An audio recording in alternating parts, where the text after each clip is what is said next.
అందరికీ నమస్కారం. ప్రపంచ పుస్తక ప్రేమికుల దినోత్సవ శుభాకాంక్షలు. నా పేరు డాక్టర్ రవికుమార్ చేగోని. నేను ప్రభుత్వ సిటీ కళాశాలలో గ్రంథపాలకునిగా విధులు నిర్వర్తిస్తున్నాను. ముఖ్యంగా నేడు ఈ డిజిటల్ ప్రసారాల మాధ్యమ నేపథ్యంలో నిజంగా పుస్తక పఠనం జరుగుతున్నదా, పిల్లలు కానీ పెద్దలు కానీ ఈ యొక్క పుస్తక పఠనాన్ని ఫాలో అవుతున్నారా లేదా అనే దాని గురించి కనుక చర్చించుకున్నట్లయితే, పుస్తక పఠనం నాటికి నేటికి భవిష్యత్తు కూడా ఎప్పటికి కూడా సమస్త జీవ నాధారానికి మూలం అని చెప్పేది మీకు ఆస్కారం ఉంది. ఇది జీవనది లాంటిది. పుస్తకాన్ని ఒకనాడు హస్తభూషణం అన్నారు.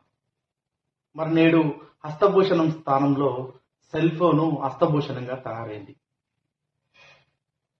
ఈ సాంఘిక మాధ్యమాలు, సోషల్ మీడియా యొక్క ప్రభావంలో పుస్తక పఠనం కొట్టుకపోతుంది అని చెప్పి చాలా మంది చాలా విధాలుగా చెప్పడం జరుగుతుంది. కానీ భారతదేశంలో కానీ ప్రపంచంలో కానీ అచ్చయితున్నటువంటి పుస్తకాల వివరాలను కనుక పరిశీలించినట్లయితే పుస్తక పఠనం తగ్గటం లేదు. పుస్తక పఠనం ఎక్కువగా చదివేటువంటి దేశాలలో భారతదేశం మొదటి స్థానంలో ఉన్నది. మనం ఈరోజు చూస్తా ఉన్నాం, ప్రతి పుట్టినరోజు పండగ కానీ లేక ఇంకేదైనా పెళ్లిళ్ళకి కానీ ఏదైనా అకేషన్లకు కానీ మనం తీసుకెళ్లి గిఫ్ట్లు ఇస్తాం. పిల్లల్లో ఈ పుస్తక పఠనము లేదా పుస్తకాన్ని మీద ప్రేమ, పుస్తకాన్ని ఆకలింపు చేసుకునేటువంటి ప్రయత్నం చేయాలి.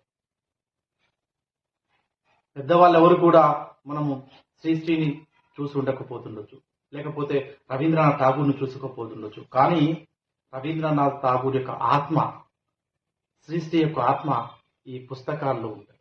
మనము ఆ పుస్తకాన్ని కనుక చదివినట్లయితే, పుస్తకాన్ని కనుక జీర్ణం చేసుకున్నట్లయితే రవీంద్రనాథ్ ఠాగూర్ మనతోటి మాట్లాడుతూ ఉంటారు, శ్రీశ్రీ మనతోటి మాట్లాడుతూ ఉంటారు ఆ పుస్తకంలో.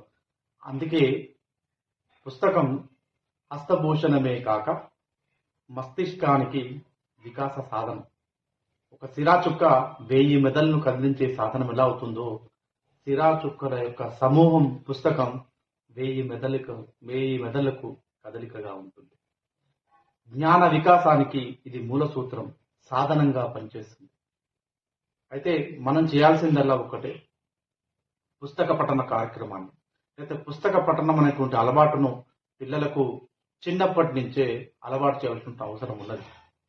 విద్యార్థులను కానీ పిల్లలను కానీ జాతీయ పుస్తక ప్రదర్శనశాలలకు తీసుకెళ్ళాలి.